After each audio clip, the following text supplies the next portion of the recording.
How you doing? Happy birthday, nephew.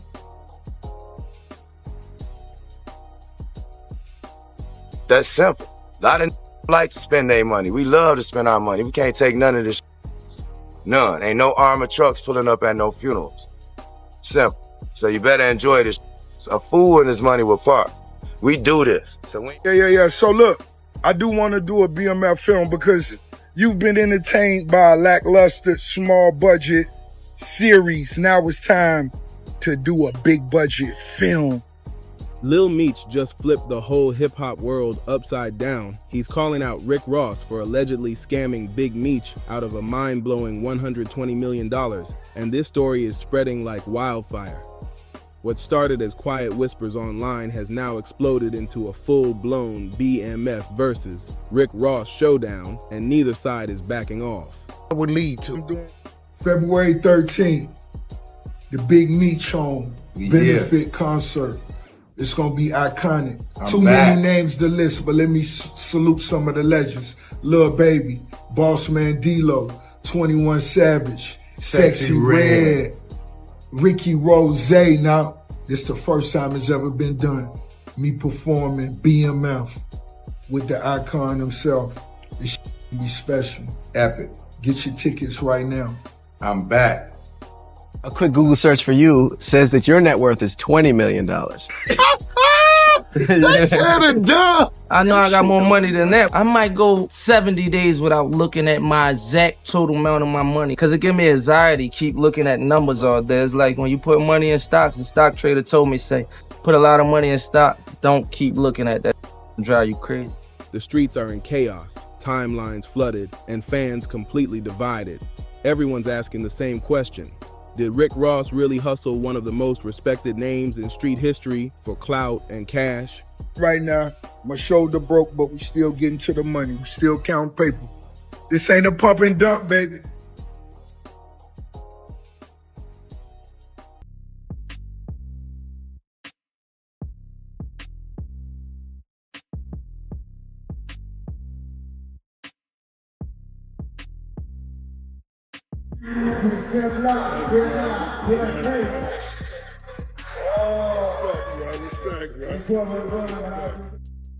Think about it. It was all part of the plan. 50 Cent and Rick Ross, they set up Big Meech. Freeway Ricky, Rick Ross, and now you got 50 Cent. He owning the rights to be. From the jump, this was supposed to be a fairy tale comeback. Big Meech had just walked free last October, and the culture was hyped to see him rebuild the empire the right way. Take a picture with Rick Ross. Put your back against the wall and just slide down. Through business, movies, and legacy moves. Then Ross swooped in, flashing big talk in that supposed $120 million film deal, claiming he turned Meech's life into a Hollywood legacy. It sounded like a dream. Movie deals, brand collabs, global fame, all stamped with the BMF name. But behind the shine, word in the street says it was all smoke and mirrors. No movie, no money, no contracts. Just slick talk and empty hype. Ross take a a couple weeks ago about a girl that you're not even with no more. We wearing Travis Scotts all week. What is it with you and Ross that's just been going on for so long? Nothing else works for him outside of mentioning me. When things get bad, you mention me. It gets covered further. I get covered across the board. They get covered on the hip hop blog. It is what it is. And you watch because I have nothing else to say. You'll just see it happen periodically as it goes. You know, you see that big white elephant, that property he lives at? It costs more than the nightclubs. He's in the nightclubs. What kind of rich cut his own grass? Why are you out there cutting your own grass? You're trying to save money, nigga? You don't want to pay for the lawn to get cut, huh? Ain't nothing wrong with cutting your grass. Insiders say Ross played the game too smooth. Charm, fake connections, and promises that never hit. Big Meech took it as loyalty, but others say it was pure manipulation. Ross came out richer and louder, while BMF's name got left tangled in confusion. One street insider said it best: people felt bad for Lil Meech, but they blamed the OGs. Biggest boss Ricky Rose just got word. Meech concert not happening tonight, but 3:05 is going down at the office. Meet us there. Bam! They should have known better. This wasn't friendship. This was strictly business. And in business, loyalty don't protect you from getting finessed. Meanwhile, 50 Cent, the man who built the real BMF legacy with his hit show, wasn't about to stay quiet. When that song came out, that's probably like the hottest I ever seen a rapper. People was confronting Ross everywhere, 100 deep, with Larry Hoover Jr. 100 deep to confront Ross about saying the old man name in the song. Even some of the BMF guys for saying he think he Big Meech. When it come to Meech, Meech had guys getting BMF tats on their face in the pen. From the start, 50 put money behind the whole thing, funded the series, paid for Lil Meech's acting lessons, and gave him the platform that turned him from a street kid into a full-blown TV star. I'm Big Meech, entrepreneur here at 5 Star Smiles to make sure that my smile is right forever. First off, image is everything to me, you know, so the first thing people notice is the smile.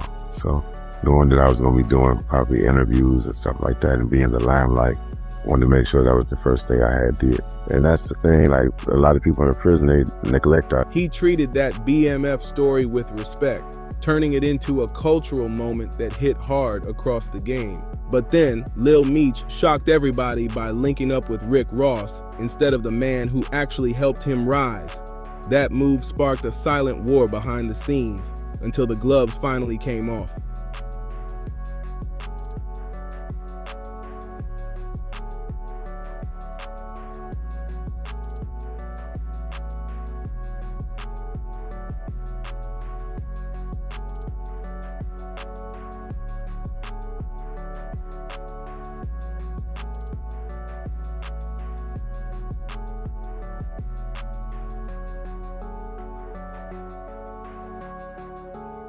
.50 started clowning Ross online, doing what he does best, trolling with precision. He joked about Ross sending Wingstop wings to Big Meech's prison address, but behind those jokes was a message that hit deep. Yeah. So look, I do want to do a BMF film because you've been entertained by a lackluster, small budget series. Now it's time to do a big budget film. Which director? Shout out to my homie F. Gary Gray, Antoine Foucault, what's up? Tarantino. There's a lot of legends. This is gonna be big. I can feel it. I'm just talking. Ross wasn't building the legacy, he was feeding off it. Then 50 got personal. He started spilling what fans never knew. Take a picture with Rick Ross. You like a hoe, nigga. Put your back against the wall and just slide down. That Lil Meech had been showing up to set faded, throwing up during training, and losing focus. He even laughed about finding whippets in Meech's truck, saying he had to Google what they even were. The message was crystal clear. February 13th, the Big Meech home benefit concert. It's gonna be iconic. Too many names to list, but let me salute some of the legends. Lil Baby, Boss Man D-Lo, 21 Savage, Sexy Red, Ricky Rose. Now, this the first time it's ever been done. Me performing BMF with the icon himself. It's gonna be special. Epic. Get your tickets right now. I'm back. 50 Cent wanted the world to know he was the only one moving like a grown man while everybody else was out here playing with the BMF name. As all this drama unfolded, Lil Meech kept smiling for the cameras next to Rick Ross, clubbing, posing, acting like everything was all good. You took a picture with Rick Ross? Put your back against the wall and just slide down. But the streets weren't fooled anymore. People started calling the partnership fake, built on nothing but ego and empty promises. It didn't take long before fans began turning their backs, realizing something about the whole setup just didn't sit right. Even Tony Yayo stepped in to remind everyone 50 had been holding Lil Meech down from the start. No gimmicks, no fake loyalty, just real support from day one. You took a picture with Rick Ross. Put your back against the wall and just slide down. But now that Meech picked a side, the pressure started creeping in. The money slowed, the fame dimmed, and frustration kicked in hard. That's when Michael Rainey Jr., better known as Tariq from Power, jumped in and dropped a viral bomb that blew up the internet. He said he didn't feel bad for Lil Meech or Big Meech because real grown men should have seen this coming. Yes, Charleston White is correct. I'm a rapper, not a dealer. Be sure to catch my new show, 50 Cent, 50 Ways to Catch a Killer. That clip went everywhere, setting the internet on fire. Meanwhile, Ross tried to act unbothered, pushing show dates, shouting out cities, pretending everything was business as usual. Trying to decide how we gonna roll at this Meech concert tonight. 2 lambs, 4 Raris, 5 double R's, something like that. February 13th, get your tickets, Miami, Detroit, a TL exclamation mark. But the streets were already watching the empire crack. Once 50 saw that clip, he went off again. He doubled down, backing Michael Rainey Jr.'s comments and calling it proof of weak loyalty and bad judgment. I'm seeing a lot of about the Big Meech concert getting canceled. What I'm not seeing is anybody blaming Rick Ross for this. Nobody is saying, yo, Rick Ross. The message couldn't be louder. Lil Meech chose clout over loyalty, and Ross was once again feeding off another man's name. And truth is, this wasn't even new behavior. People close to Ross been saying he's got a history of leaving his own people hanging, even letting his crew get jumped in Canada just to test their loyalty. Cold, calculated, classic Ross. Then, like clockwork, Ross tried to spin the story again, popping out with claims about a big-budget BMF movie that he said would top 50's TV version. A quick Google search for you says that your net worth is $20 million. I know I got more money than that. I might go 70 days without looking at my exact total amount of my money because it gives me anxiety, keep looking at numbers all day. It's like when you put money in stocks, the stock trader told me, say, put a lot of money in stock, don't keep looking at that. It's gonna drive you crazy. He even threw around wild names like F. Gary Gray and Tarantino, but come on, that sounded like pure cap. Around the same time, fans noticed rumors floating that a Big Meech concert got canceled, but nobody seemed to be calling out Rick Ross for it. Ross was nowhere to be found, just doing what he always does best, talking loud, staying viral, and keeping the spotlight squarely on himself. Think about it. It was all part of the plan. 50 Cent and Rick Ross, they set up Big Meech. Freeway Ricky, Rick Ross, and now you got 50 Cent. He owning the rights to be. That's when everything flipped. The narrative turned on Ross fast. The hip-hop world finally started seeing through his game, realizing the shine was built on other people's stories. And that's when Wack 100 jumped right in, calling Ross out as the real villain in this whole saga. He didn't sugarcoat a single word. Wack 100 didn't hold back. He said Rick Ross was never loyal to Big Meech, just a manipulator using the BMF name to take cheap shots at 50 Cent. This is the gentleman's side of Meech, right? Yep. The plane lands Friday night. It's like 12 midnight. Alex calls me. He's like, yo, Chris, Meech needs the biggest suite in Cancun. I'm like, I ain't no travel agent. He's like, no. When I landed, they told me that you got the presidential suite at the Coral Beach. I'm like, are you crazy? Like, I love Meech, but I'm not giving him my room. I'm like, yo, man, I'm not giving him my room. He's like, he'll give you $60,000 right now. I was paying $3,000 a night. He had that Friday, Saturday, Sunday, and Monday. But here's the gentleman's side of me. I switched to another suite. I get a phone call. I'm like, yo, what's up? Who's this? He's like, yo, is this Chris Latimer? I'm like, yeah. He's like, yo, we up in the presidential suite. I got some messages from you. I'm like, all right, cool, man. Tell me what they are. And I'm like, yo, brother, man, thanks a lot, man. Yo, tell Meech, good looking out, man. He's like, Chris, it is Meech. That's important because a lot of people don't understand. To get to the top, you have to pay attention to every small detail. Okay. And knowing me calling him hear my voice, he knows the kind of man that I am.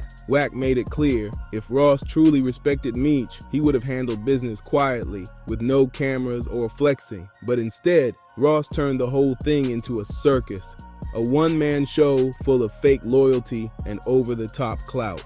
Every interview, every post, every flashy announcement was all about him, not the BMF legacy that people actually cared about. At that point, it was obvious. Ross had one mission: keep the spotlight on himself. He paraded Big Meech's name around like a trophy, milking that connection to boost his image. And honestly, that said everything. Ross wasn't moving for the culture. He was moving strictly for attention. From day one, he'd been playing both sides, hyping Meech up with talk of million-dollar projects and BMF empires, while the only empire truly expanding was his own brand behind closed doors. He even managed to drive a wedge between Big Meech and 50 Cent, the same man who built the entire BMF TV empire and gave that name new life. And when the smoke cleared, all that was left were broken promises and meaningless headlines. But Ross didn't stop. He jumped online bragging about buying people's masters, even mocking 50 by name, claiming he could buy his catalog whenever he wanted. The arrogance was wild. Then Ross took it even further, throwing shade at Lil Meech, claiming 50 Cent had to pull him out of Detroit just to teach him how to act. It was a slick, underhanded move meant to humiliate both of them, but in reality, it only exposed Ross's obsession with being the loudest man in the room. When the hype started dying down, he vanished from Meech's circle completely, ghosted him the moment things got rough.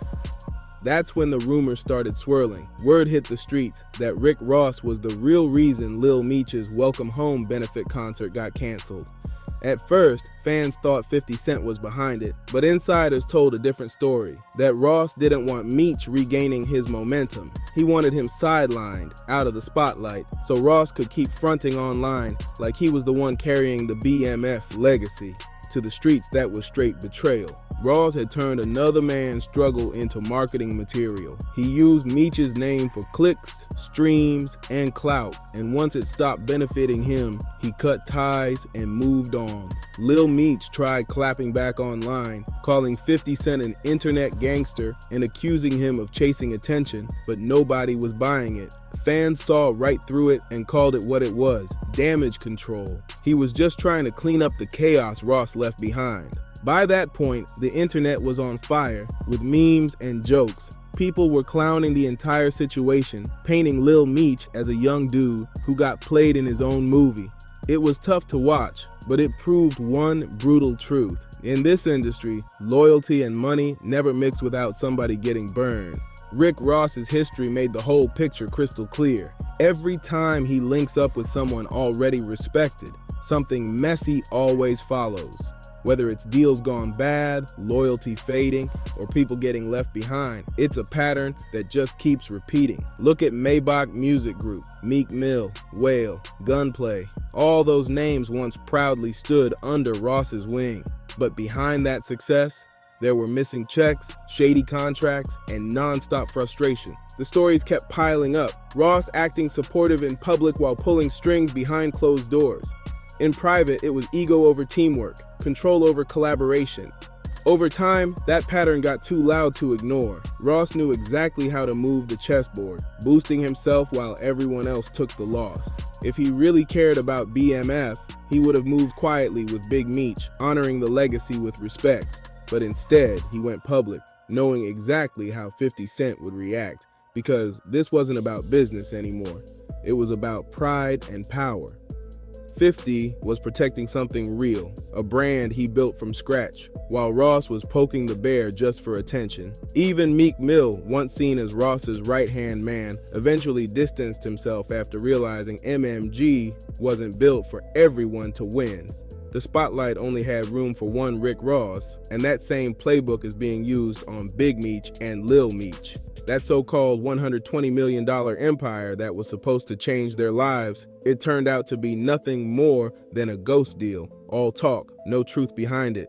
Meanwhile, Rick Ross walked away with another wave of free publicity. More interviews, more followers, more clout. People started connecting the dots fast. Every time Ross's fame dips, he finds someone with real credibility to latch onto. He did it with Drake back in the MMG days, then with Meek Mill, then with Larry Hoover's name, and now he's riding on Big Meech's legacy. But while Ross keeps chasing headlines, 50 Cent flipped the entire system. 50 turned real-life stories into billion-dollar franchises: Power, Raising Kanan, BMF. He transformed pain into profit, legacy into storytelling, and business into empires. That's the difference. One man builds, the other borrows, and the streets are finally starting to see it. Fans began saying it straight. Ross is playing checkers, 50's playing chess. One's thinking ahead, stacking real moves, while the other's chasing short-term clout and viral flashes. Behind all that noise, the truth's too loud to hide now. Every time Rick Ross steps into someone else's world, that world ends up broken, confused, and left behind, while he walks off smiling for the cameras. The game is crystal clear at this point. Ross's playbook never changes. He builds fame off other people's names, flipping their pain into his own shine. The question is, how many more people gotta fall for it before they realize what's really happening? Every time someone stands next to Ross, they eventually learn the hard way. Loyalty doesn't last, only clout does. The pattern's undeniable. And when you really think about it, Ross didn't just start this hustle with Big Meech. It goes all the way back to the real Rick Ross, the actual drug kingpin whose name the rapper took while the man was still locked up. Rick Ross built his whole rap identity off another man's story. The real Rick Ross, the actual drug kingpin, even took him to court trying to reclaim his name, but Ross didn't care. He doubled down, milking that legend until the brand became bigger than the truth. He took another man's reality and flipped it into a multi-million-dollar rap persona, and he's been running that same play ever since. Then he did it again with Larry Hoover's name, dropping the Chicago legend in songs, videos, and interviews like it was a trend. He used the names of men who built real power from the streets, men with meaning, just to boost his own fame. And now it's the same story all over again with Big Meech. Another legacy borrowed, twisted, and remixed to fit Ross's image. But this time, the streets are watching way closer. They see how Ross keeps turning real pain into content, real loyalty into headlines, and real legacies into marketing campaigns. And while he keeps winning the attention game, the people who stand next to him always end up losing something real: respect, reputation, or peace. Meanwhile, 50 Cent's name keeps climbing while Ross plays the loud game. 50 plays the long one. He's stacking projects, flipping stories, and creating real value that lasts. He's not chasing clout, he's building empires. 50 warned everyone years ago, calling Ross a fraud, and now every word is coming true in real time. Fans are pulling receipts, screenshots, and interviews proving it all. One viral comment said it best: Rick Ross is a fraud, period. He messed up a whole legacy chasing clout, and that line hit hard because that's exactly what went down. When you stack everything together, the pattern screams loud. Rick Ross keeps building his shine off people who already earned real credibility. He steps in, talks big, makes grand promises, and when it all collapses, he vanishes, from his MMG family to his street ties, leaving everybody else to pick up the pieces. Even the way he hyped up that supposed BMF movie was straight smoke and mirrors, dropping huge Hollywood names like Tarantino and Antoine Fuqua just to sound legit. But there was no movie, no script, no $120 million deal. Just headlines and viral talk, keeping him trending while everyone else dealt with the fallout. Now that Lil Meech is catching the heat, people are asking if his loyalty blinded him. Did he trust the wrong man, or did he just get caught in a bigger hustle he never saw coming? Either way, it's a hard lesson, because in this game, image is everything, and Ross plays that image game too well. When the buzz dies down, he just finds a new name to attach to, a fresh spark to stay relevant. And every time the cycle repeats, chaos follows. Relationships fall apart, bridges burn, and somehow the only one still winning is Rick Ross. Even folks who used to be close to him are starting to back away. Former associates say they got left behind, artists talk about shady paperwork, and business partners describe him the same way. All talk, no loyalty. To the streets, it's clear now. Rick Ross's empire ain't built on trust, it's built on illusion. Every single move he makes is crafted for exposure, not loyalty. Every headline is dressed up to look powerful, even when it's standing on someone else's foundation. So now, the question everybody's asking, was Ross ever loyal to Big Meech, or was he just trying to become Big Meech in the eyes of the culture? Because when you really break it down, it all makes sense. That BMF track that shot Ross to fame, it wasn't about honoring a friend, it was about embodying that image, taking on that identity, and soaking up the respect that came with it. That's how Ross built his entire brand, off other people's legacies, other people's stories, and other people's pain. The sad truth is, Big Meech's name deserved way better. His legacy was supposed to represent redemption and rebirth, not controversy and confusion. But once Ross stepped in, the message got twisted, and the focus shifted from rebuilding a legacy to chasing online attention. And now that everything's falling apart, even the fans are waking up, calling it what it really is: manipulation, ego, and clout addiction. So what's next for BMF? Can Lil Meech rebuild the trust he lost? Can Big Meech take back control of his name and rewrite the story the way it was meant to be told? Only time will tell, but one thing's for sure: 50 Cent's words keep echoing louder than ever. Real ones build, fake ones borrow, and right now, the streets know exactly who's who. If you're locked in with the drama, drop your thoughts below. Who's really winning this war, and who's just playing the game? Make sure you subscribe to Dripzine, hit that like, share, and comment, because this saga, it's far from over.